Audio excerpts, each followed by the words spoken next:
So start by drawing the basic shape of the phaser top onto a piece of cardboard. This is pretty easy to draw freehand. It's basically just a long rectangle that gets a little smaller at one end and is rounded on the other end. Then just cut it out of the cardboard. Then you want to cut out multiple pieces in exactly the same shape. You want to cut enough so that when you put them all together, you end up with a stack that's about a ½ an inch tall.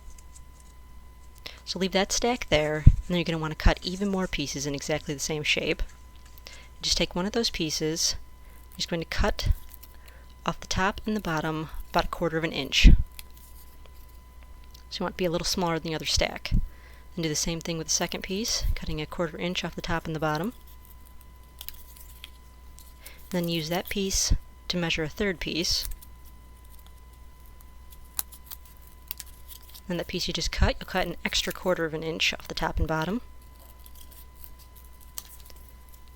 So it's a little smaller than the other piece. Then use that piece you just cut to measure yet another one. And then cut 1/4 inch off the top and bottom of that piece as well. So you want to end up with 4 pieces that are just a little bit smaller than the one above them. So you're going to take that and stick that on the bottom of your stack. And then you just hot glue all of those together.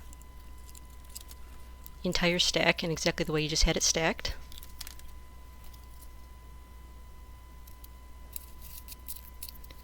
Just like that. So then you want to cut yourself a rectangle that's big enough to be a handle. You want the tops to be kind of off at an angle. Cut a few of them to make it thick enough to be a handle. Then just hot glue those pieces together. Then put a little bit of glue across the top of the diagonal part and glue that right to the bottom of your phaser top. So now you got the basic cardboard shape of the phaser.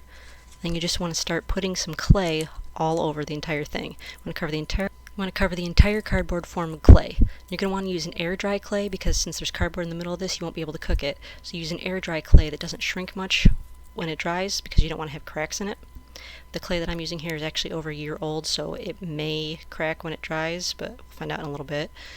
And then, so once you've got it all covered, just smooth out any ridges with your finger by just rolling it across it. Smooth out any cracks where you join the pieces of clay. And then take either a pen or a piece of cardboard or something you can draw with, and you're just going to drag a line around the entire center of the phaser. You have to go around it a couple times to get it deep enough to be able to be seen. Then in the front, you want to make it extra deep, just right across the front. You want that to be a little wider than the rest and a little deeper than the rest. So really focus some time on that. That's what you should have so far. And then just leave it to dry.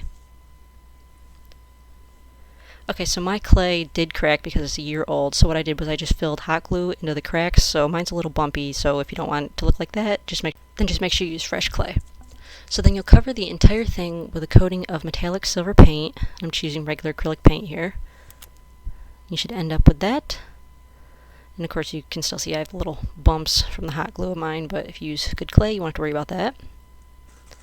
And so then for the deep groove in the front, you're just going to run some dark black paint over the entire thing.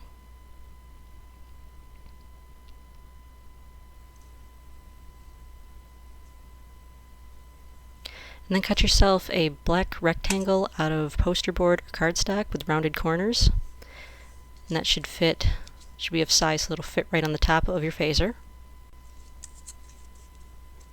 And then you just take a white rectangle, almost a square, but just slightly rectangular piece of white cardstock, and stick that on the left-hand side, stick another one just below it, and then a third and a fourth. Then you go over to the right side and do the exact same thing, except for when you hit the bottom, that's going to be a double-sized rectangle instead of 2 little squares. And just take a piece of black foam, stick that in the center, and 2 long rectangles of white foam, stick those in the other side of the center. And what the foam will do is that'll give it dimension so that those buttons are higher than the rest. And then just put some glue on the back of the entire panel, and glue that to the top of the phaser, making sure the white rectangles face forward. Then take a plastic water bottle cap for the indicator light, cover that with glue, and stick that right on the top as well. And then cut a little circle out of some thick cardboard or craft foam. That's going to be your trigger. So just put a little bit of hot glue on the back of that, and stick it right on the front of the handle of your phaser. And then just cover that in the same metallic silver paint used for the rest. And then for the indicator lights on the top panel, just take some puffy paint, put a dab of blue paint along all of the 4 little squares. And so here's what the finished phaser looks like. And of course mine is bumpy with the hot glue, but if you use fresh clay, you shouldn't have that problem. And there you have it.